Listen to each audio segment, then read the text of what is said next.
السلام علیکم ورحمۃ اللہ وبرکاتہ۔ میرے محترم دوستو، 3 تجارتیں ایسی ہیں جن میں خسارہ نہیں ہے۔ وہ 3 تجارتیں کون سی ہیں؟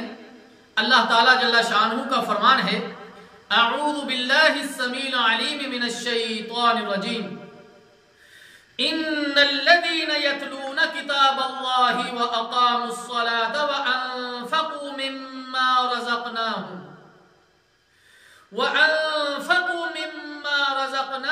سرا وعلانیۃ یرجون تجارۃ لن تبور۔ اللہ تعالیٰ جل شانہ کا فرمان ہے، جو لوگ اللہ تعالیٰ کی کتاب کی تلاوت کرتے ہیں اور جنہوں نے نماز کی پابندی کر رکھی ہے، اور ہم نے انہیں جو رزق دیا ہے اس میں سے وہ نیک کاموں میں خفیہ اور علانیہ خرچ کرتے ہیں، وہ ایسی تجارت کے امیدوار ہیں جو کبھی نقصان نہیں اٹھائے گی۔ اللہ اکبر۔ تو اس آیت مبارکہ سے میں یہ پتا چلا کہ 3 تجارتیں ہیں جن میں خسارہ نہیں ہے۔ پہلی تجارت قرآن کی تلاوت۔ جو قرآن کی تلاوت کرتا ہے یہ ایسی تجارت ہے جس میں خسارہ نہیں ہے، نفع ہی نفع، فائدہ ہی فائدہ ہے۔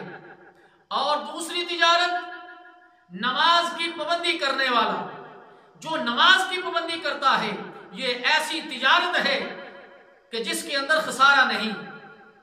اور تیسرا اللہ کی راہ میں خرچ کرنے والا، خفیہ بھی اور اعلانیہ بھی، اللہ کے راستے میں خرچ کرنا، یہ اللہ کے ساتھ ایسی تجارت ہے جس کے اندر کسی قسم کا خسارہ نہیں۔ اللہ تعالیٰ جل شانہ سے دعا ہے کہ اللہ ہمیں بھی اور تمام امت مسلمہ کو یہ 3 تجارتیں کرنے کی توفیق عطا فرمائے جس کے اندر کسی قسم کا خسارہ نہیں۔ والسلام علیکم ورحمۃ اللہ وبرکاتہ۔